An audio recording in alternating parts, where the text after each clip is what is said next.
Everyone, कैसे हैं? राधे राधे। सभी भैया दीदी को आप लोग प्लीज़ चैनल को सब्सक्राइब, लाइक, शेयर कर दीजिएगा।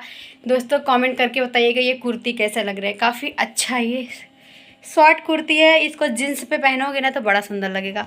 हम मनगढ़ गए थे, दोस्तों पता है हम मनगढ़ गए थे तब जींस पहने थे। मेरी मम्मी कह रही है तुमसे लड़की लग रही है ऐसे लग ही रहा कि तेरा शादी हो गया। अच्छा ऐसा है क्या?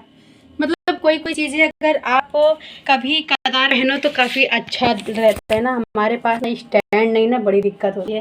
तो दोस्तों कोई चीज़ अगर कभी कभी पहनो तो बड़ी अच्छी लगती है देखने में। और आप लोग कमेंट करके बताइएगा कैसा लगा है। और अपनी बहन को सपोर्ट और सहयोग करिए। आप लोगों का सपोर्ट और सहयोग जब मिलता है ना तो बड़ी खुशी होती है। ऐसे लगता है कि यार मतलब इतने लोग हैं जो हमें आगे बढ़ाने की कोशिश कर रहे हैं और सच का साथ देने की कोशिश कर रहे हैं। क्योंकि जीवन में जो चीज़ें हमारे साथ हुई है ना, ये चीज़ें बहुत कम लोगों के साथ हुई है। तो लोग जो हमारे आसपास के लोग हैं ना, पहले वो लोग हमसे बात नहीं करते थे, मतलब ज़्यादा बात नहीं करते थे। अगर मिल गए तो ठीक है, नहीं तो कोई बात नहीं। लेकिन जब से हमारे साथ इतना सारी चीज़ें होने लगी ना जीवन में, तब से सब लोगों का सपोर्ट मिलने लगा।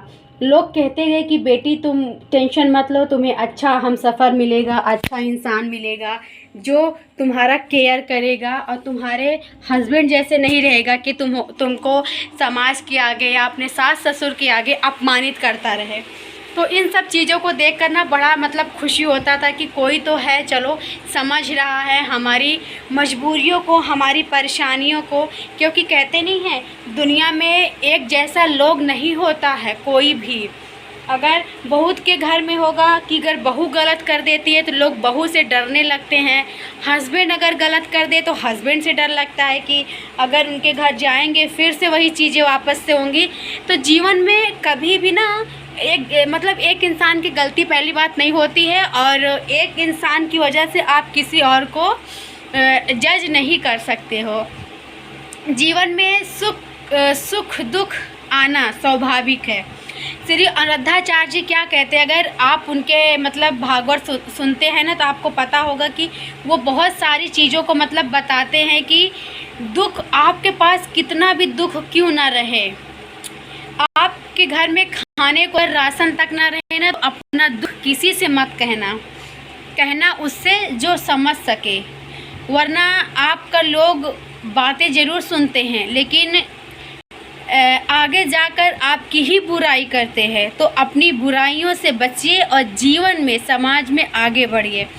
लोगों के मुंह से ये सुना ही होगा समाज में रहना है तो समाज की बातें माननी पड़ेगी, चाहे जिस हाल में। जिस परिवार से हम हैं, हमारे यहाँ 8-9 लड़कियां हैं हमारे परिवार में। हमारे पापा 4 भाई हैं और सबसे ज़्यादा बहन हम ही लोग हैं। 4 बहन हम ही लोग हैं, सबको 1-1 2-2 हैं और 3-3 हैं।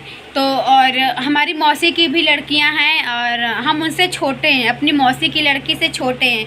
हमारी शादी जल्दी हो गई थी, बस यही फ़र्क यही था। हमारी शादी जल्दी होने का कारण ये था कि पिताजी को लगता था कि मैं सब कुछ कैसे करूँगा, मतलब घर की जिम्मेदारियाँ 4-4 5-5 बच्चों को पढ़ाना लिखाना आज के समय में आसान बात नहीं है। और अच्छा से अच्छा स्कूल में पढ़ाना, ना कि ऐसे प्राइमरी स्कूल में। हमने प्राइमरी स्कूल में भी पढ़ा है क्योंकि हमारे पापा के पास उतना पैसे नहीं होते थे।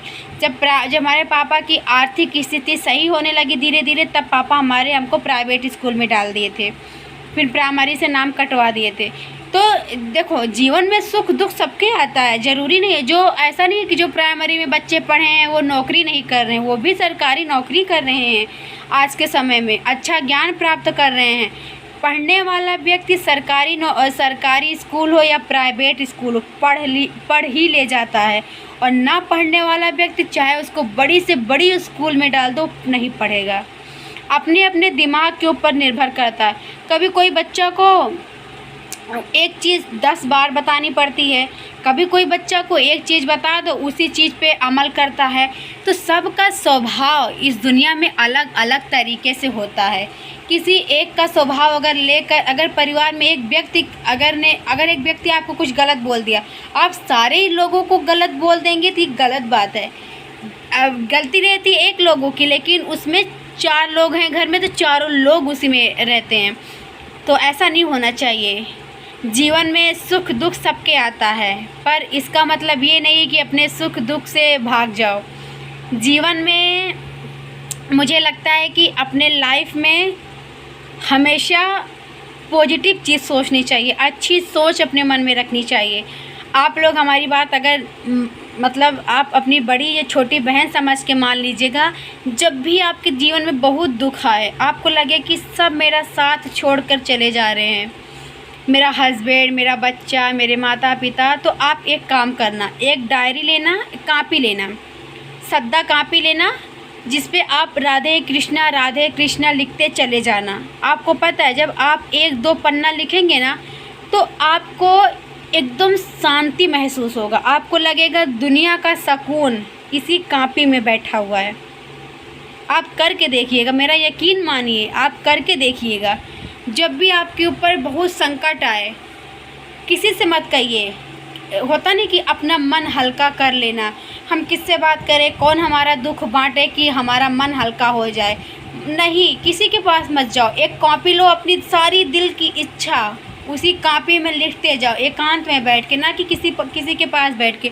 एकांत में बैठिए, अपनी दिल की इच्छा को लिखते जाइए कि मुझे ये चाहिए, मेरे लाइफ में ये हो जाए, मेरी ज़िंदगी में ये हो जाए। मतलब अपनी पूरी दिल की दास्तान ही उस कॉपी में लिख दीजिए। आपको अगर ना अच्छा महसूस हो, तब आप कहना कि ज्योति दीदी आप झूठ बोल रही थी।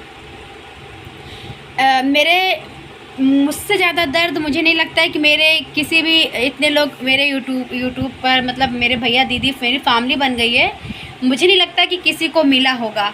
हम अपने दुख के समय में कभी अपना असंतुलन नहीं खोए, कि मतलब बहुत ज़्यादा वो नहीं हुए। हमने हर एक चीज़ का डट के सामना किया। आप भी कर सकती हैं, तो आप ज़रूर ट्राई करिएगा और हमें बताइएगा। और अगर अच्छा लगे वीडियो तो लाइक शेयर भी करिएगा, अपना प्यार आशीर्वाद दुलार भी दीजिएगा। Thank you so much, love you, Radhe Radhe, जय श्री कृष्णा।